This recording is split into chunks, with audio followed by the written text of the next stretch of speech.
जम्मू में आतंकी हमलों को लेकर दरअसल बहुत बड़ा खुलासा हुआ है। आतंकी हमलों के पीछे चीन और पाकिस्तान की साजिश है। आरआर बटालियन की तैनाती से बौखलाए दोनों मुल्क, चीन और पाकिस्तान।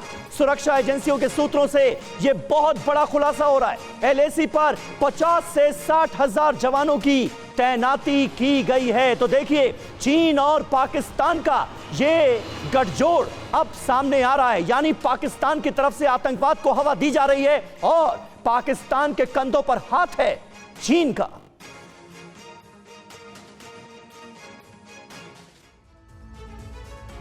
तो देखिए, एलएसी पर आरआर तैनात, चीन और पाकिस्तान में ये कैसी है बौखलाहट। जो अहम डिटेल है वो आपको दे देते हैं। सबसे पहले कहां तैनाती हुई है, ईस्टर्न लद्दाख की अलग अलग लोकेशंस पर कितने जवान तैनात हुए हैं। ईस्टर्न लद्दाख की अलग अलग लोकेशंस पर जवानों की भारी संख्या में तैनाती की गई है। चीन पाकिस्तान में जबरदस्त डर है। अब देखिए, चीन और पाक की कैसी साजिश सामने आई है। जम्मू में आतंकी हमले करवा रहे हैं, घाटी से अलग जम्मू निशाने पर है, जिस बात का थोड़ी देर पहले हम स्टूडियो में जिक्र कर रहे थे। एलएसी से सरकार सुरक्षा बलों का ध्यान हटाया जा सके, इसलिए जम्मू में हमले हो रहे हैं, ताकि पूरा फोकस जम्मू में आतंकी हमलों पर रहे। यह मंशा निकलकर सामने आई है चीन और पाकिस्तान की। लेकिन कैसे इन दोनों मुल्कों को अब जवाब देने की तैयारी बताएंगे करुणा। बिल्कुल, तो आतंकवाद पर जो प्रहार है, कैसे चीन और पाकिस्तान को करारा जवाब देने की पूरी तैयारी। आतंकवादियों पर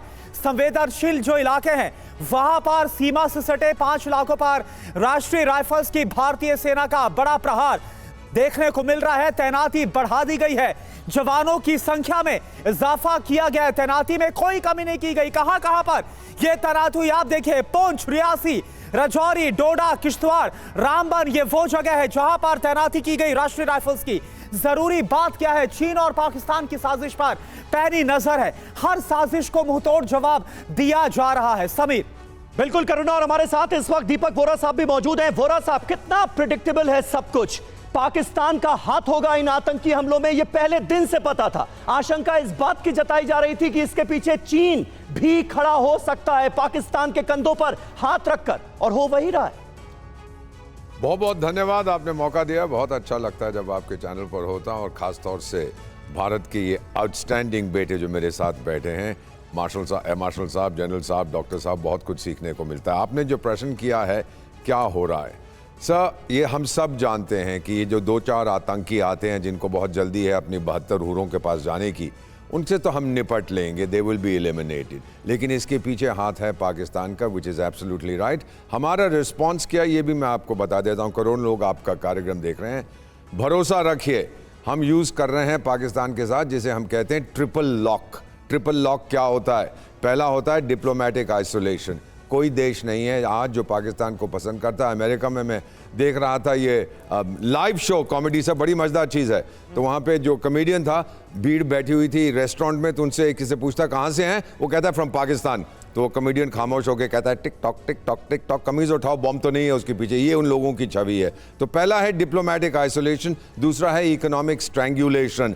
अब मेरा ख्याल सिर्फ सऊदी अरेबिया के सामने गिड़गिड़ाते हैं, पैसे मिल जाते हैं थोड़े बहुत, तुर्की से मिलते हैं, चीन भी मना कर रहा है। और फाइनली है मिलिट्री पनिशमेंट, जिस पे अब हम पहुंच रहे हैं। इस ट्रिपल लॉक से पूरी तरह से जो पाकिस्तान के इरादे हैं वो खत्म हो जाएंगे। Pakistan has no interest in development sir. 3 पीढ़ियां उसने अपनी खो दी हैं 75 साल में। जहर है उनके मन में, 6 पीढ़ियां लगेंगी उस जहर को निकालने के लिए। वी हैव स्टार्टेड नाउ, और अब उसको सबक मिलेगा सर। बिल्कुल, और ये जहर ऐसा लगता है पाकिस्तान के अंदर खत्म होने का नाम भी नहीं ले रहा। अंकित भी देखिए आपको नजर आ रहे हैं, जम्मू का रुख करेंगे अंकित का भी। अंकित आपके पास आएंगे, लेकिन इस बीच ओपी तिवारी सर मैं आपके पास आ रहा हूं। क्या जिस तरह से 4 जून से लेकर 8 जून तक चीनी राष्ट्रपति शी जिनपिंग और पाकिस्तान के प्रधानमंत्री शहबाज शरीफ की कई मुलाकातों का दौर चलता, और देखिए अगले ही दिन 9 तारीख को रियासी पर पहला बड़ा हमला श्रद्धालुओं पर किया जाता है। क्या इसमें आपको कोई कनेक्शन नजर आ रही, मुलाकात और फिर हमला? करुणा, इसमें कनेक्शन में तो पूर्ण रूप से तुमसे सहमत हूँ कि ये पॉसिबल है। जहाँ पर भी जब बॉर्डर पे सामने लड़ाई नहीं कर सकते हैं तो कोई भी देश, दुश्मन देश इसका रिसॉर्ट करता है ताकि अंदर कन्फ्यूजन किया जा सके। ये टेरर फंडिंग में ना उनका नुकसान होता है, ना टेरर एक्टिविटीज़ में वो खाली फंड करते हैं। किसी भी टेरर ऑर्गेनाइजेशन को फ्लरिश करने के लिए दो चीज़ों की बहुत ज़्यादा आवश्यकता है। एक तो है पहले बार टेरर फंडिंग। ये फंडिंग कहाँ से आती है? इनके पास तो पैसे हैं नहीं। ये चाइना और पाकिस्तान हमेशा किया जा रहा है ताकि चाइना जो जिस तरीके से ये बॉर्डर डिस्प्यूट्स कुछ हुए थे हमारे, जिसको मुंह की खानी पड़ी थी, तो उसको भविष्य में अवॉइड करने के लिए कोशिश जरूर करेगा कि भारत के देश के अंदर ही इतना कन्फ्यूजन करूँ ताकि ये देश पर वहाँ बॉर्डर पर ज़्यादा मजबूत ना रह सके और परेशान रहे। पाकिस्तान का जैसे वोरा साहब बता रहे थे, पाकिस्तान तीनों तरफ से तो लॉक हो चुका है, इसके पॉसिबल नहीं है। इसे एक ही तरीका इन्वॉल्व करता है ताकि यहाँ कन्फ्यूज करे।